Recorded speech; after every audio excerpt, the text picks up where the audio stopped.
Unang adlaw sa registration sa COMELEC, daghang nagyaw-yaw, daghang nanaway.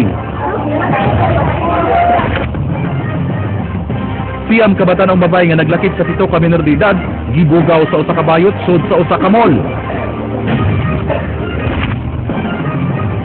Jail warden sa BGMP Medellin, uban ang 5 ka jail guards, girilibuan human makapuga ang duha nila ka piniriso niadtong Mayo 1. Giputos nga marijuana nga gisuksok sa kinatawo sa babae, suway nga gipalusot sa city jail.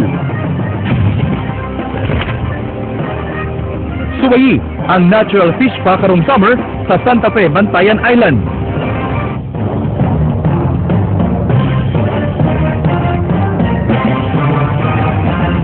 Ayaw nga pong Sugbo ug Kabisayan. Aniya ang labing labas nga mga balita atod kaninyo sa kinatibok ang pwersa sa News 5. Ako si Frank Balilong Jr. Ihatod na mo ang mas komprehensibong impormasyon. Ako si Georgia Herrera. Nagbagot-bot ang mga taga-siyudad sa Sugbo nga nagparehistro kaganina sa COMELEC. Kay gawas-gaway tarong sistema, gibuhan pagyud sila sa init. Gawa sa mga nagparehistro, gisaway sab ni Cebu City Mayor Michael Rama ang pamaagi sa COMELEC o gingungwa kini nakikoordinate sa City Hall alang unta sa pagmuntar og mga tent. Leslie Caminada Vistil, sugin nimi. Di madrawing ang mga naong ining mga gustong magparehistro sa unang adlaw sa COMELEC registration dinis sa Dakbayan sa Sugbo. Ilang giantos ang kainit sa adlaw, way kaon ug kakapoy aron lang makaparehistro og sayo. Lain-lain ang ilang reklamo batok sa COMELEC. Wala ko kauyon oy. Kay buwad mis init to. Buwad sa init niya hinay mang ilang kon kuno dito tagsa ramang kuno. Kon na lang barangay to barangay. Ako, tawag yun ko kauyon ani kay wala mami ani gipaantos pero pamamimahin mo kay mao man kagyud ni. Pilit na lang gyud magantos ikapoy mo gud kay magbalik-balik kami pagkaugma. Masyan first time na ko wala dyan ko kayo. Grabe kainit. Then, isa pa po, paano sila mga tao? Di sila malungan naman. Din taasik din yan. Then, so, grabe init. Nakakita sa sitwasyon sa mga gusto magparehistro si Cebu City Mayor Michael Rama. Matod sa mayor, nga di gyud maayong adunay mga inahan nga magbitbit sila mga anak o mga senior citizens nga gibuwad sa init. Matod ni Rama nga nakigsabot unta kanila ang COMELEC aron makagamit sa mga tent sa City Hall. Make the people's comfort be the priority. Why should people should be made to suffer? Pero wa kay management style nga naama mo ang mga pwestuha por Diyos por Santo. Sigun pa ni Attorney Marshall Salmo nga nakig-coordinate sila apan wa lang sila mokuha og daghang tent kay ang pagdagsa sa mga magparehistro magpa-validate ilang bana-banang amulungtad lang sa 2 ka semana. Andam sa hinuon kini kung ugaling tabangan sila sa city government sama sa pagdugang og tent ug lingkuranan. It is an offer og asa taguro pero ang kuano ginato ang satellite ang registration din din sa to ang opisina. If you will base og asa ta dapita asa laing lugar nga dili sa opisina ang tawag na satellite registration. Giba na ba ng mukabat sa di mo minus 2,000 ka tawo ang nagparehistro karong adlaw. Hangtod Oktubre sunod tuig ang COMELEC registration.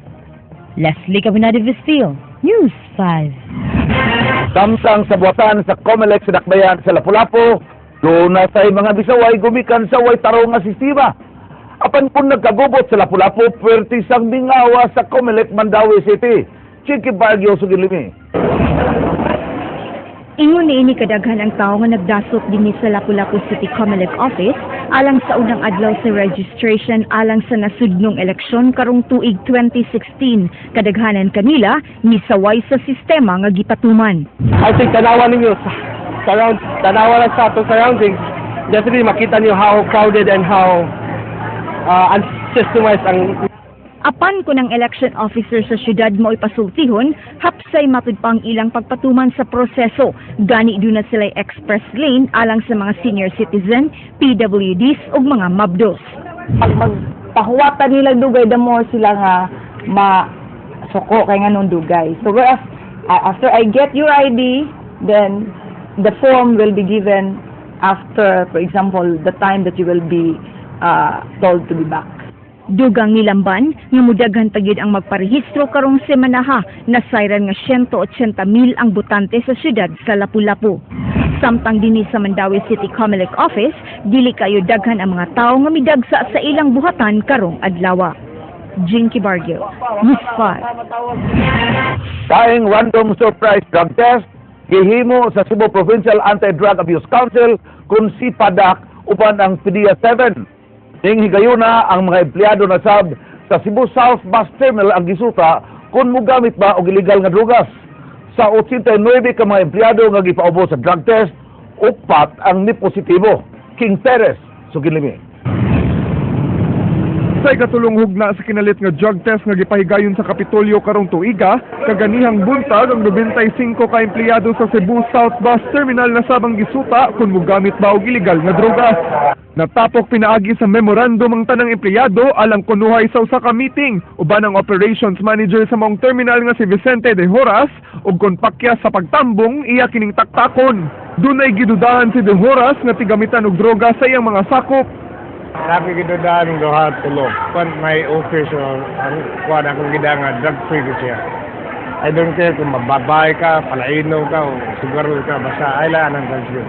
Alang sa sipada, kinahanglang susihon ng polisiya sa pag-hire og mga outsourced employees diri sa Kapitolyo kay matudpak kadaghanan sa mga positibo sa mga gipahigayong random drug test, mga outsourced employees. Naadyo'y nindot makuha ani may makat-on ang provincial government ba nga dili lang bitaw magpataka og kuha. Sa 11 drug test sa Kapitolyo ni adtong Marso, 5 sa siyam ka mga empleyado nga may positibo, mga outsourced employees. Samtang kagahapon, usa ka outsourced employee sa Monitoring and Inspection Division sa Provincial Environment and Natural Resources Office, Conpenro, ang may positibo sa screening results sa gihimong drug test. Ug doon na yung mga empleyado nga positibo sa drug test, biligid na mahimo nga ipaday pagtrabaho kay makaangin sa uwan nga may binuotan. Kadaghanan sa mga empleyado sa South Bus Terminal gi-outsource. Bisan ug wa pay resulta ang gihimong drug test kaganiha, gipasabot ni si PADAC Executive Director Joey Herrera nga labing maayo nga di na ipadayon ang pag-outsource ng empleyado sa Kapitolyo. Mo siguro yun na nga anong ilang undangon yun ang outsource. Di ba, yung undangon na lang outsource, job order na nila. So that will we have more control in hiring the employees, mas screen na to. Malaumo ni noon si Herrera nga mamenos o mawagtang na ang mga empleyado nga tigamitan og droga sa Kapitolyo, pinaagi sa mga kinalit nga drug test. It's a warning to all government employees na magamping din sa silang trabaho, muundang na lang din sa bisyo. Ang surprise drug test sa Kapitolyo nagsubay sa resolusyon ni Philippine Councilors League Cebu Chapter President ug ex-officio board member Carmen Durano Meca. King Perez, News 5. 21 anyos ka babae nga dunay duaong sud sa Cebu City Jail gitanggong human makuha og mga dahon sa marijuana nga giingong iyang gisuksok sa iyang kinatao. Nakurat si J1 Crisiel Sarita atol sa iyang pag-search sa dinakpan nga dunay siya namatikdang misiwil gikan sa kinatao ni Maria Fatima Vergara ug nasayran nga mga dahon dai kini sa marijuana. Giangko ni Vergara nga dunay siya hapdan sa mga kontrabando sud sa prisuhan. Bugti sa suhol nga 600 pesos. Dugang niya, ikadawang higayon na niya kinigibuhat, apan way swerte kay gadi niya, wa na siya makalusot sa mga jail guards. Kasong kalapasan sa Section 11 sa Dangerous Drugs Act ang atubangon ni Vergara. Sa search ko, ma'am, na ay nisiwil sa iyang kurta, ma'am, motuni mong kung unsa na then kung ipagawas, so siya ang volunteer na ipagawas sa anak mo. Hindi ka sa iyang Ayan. Bayaran ka? Pila man? 600 kung mapasod ni mo.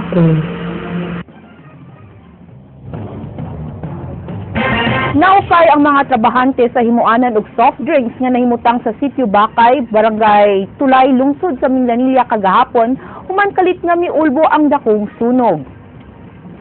Nakitaan ining amateur video ang pagsilaog sa kayo pasado alas 2 kagahapon nga milamoy sa gipang-file nga mga tarima, case sa soft drinks ug mga botilya nga gipahimutang wagawas sa warehouse. Daling midako ang kayo hinungdan nga wa kini matabang sa quick response team sa maong planta. Miabot ang 5 ka fire truck sa mga bumbero ug maunay nakapawong sa kayo sud sa 30 minutos nga dunay danyos nga 1 ka gatos ka libo ka pesos. nibalik na dayon sa normal ang operasyon sa planta. Wala di sa likway sa kabomberohan sa Minglanilla nga posibleng tungod sa kainit sa panahon maoy usa sa hinungdan sa sunog. Adi pa gid kasi dako pero nana gyud murag kuan na gid siya ba ni sugod na gid siya kaon sa mga tarima ba. Sa nalambigit nga balita, matud sa panguo sa kabomberohan sa Dakbayan sa Subo nga ang kainit sa panahon mo'y usa sa mga hinungdan sa sunog karong panahona. Jinky Bargio, Suginlimi. Karong panahon na di naglagiting ang kainit, may pahimangnudan ang Bureau of Fire Protection sa posibleng pagsaka sa kaso sa mga sunog. Nabantayan nga sunod-sunod na ang pag-ulbo sa sunog karon nga naglambigit sa residential houses sa Dakbayan sa Sugbo. Kasagaran sa mga kaso mong electrical misuse nga moresulta sa overheat sa appliances, ingon man ang posibleng pagtumaw sa grass fire. Kasagaran is ka ng overheating, makalimpan nila, kay o say mag 24 hours o gamit kitulus kainit na jud kaayo nya magdagan-dagan na ilang appliances nga naka-plug nga nagsiban overheating. Mao nga gihangyo ni Bungabong ang lokal nga kagamhanan sa Dakbayan nga kun mahimo maggamit nila ang mga reservoir sa syudad. Please magamit nato na sa mga water source nato kung mag-El Niño jud kay automatic na ang atong hydrant. Hinay pa ang tubig, musamot yun na siya gahinay. Aron malikayan tagid ang sunog sa syudad, dunay awhag si Bungabong ngadto sa publiko. Labi na karon nga mag-amping ta kay basin unyag mabasag na nato ang atong gidaog sa atong uma sa bukid. Basin maka-create na siya og kaning dagko nga grass fire. Jinky Bargio, Miss 5.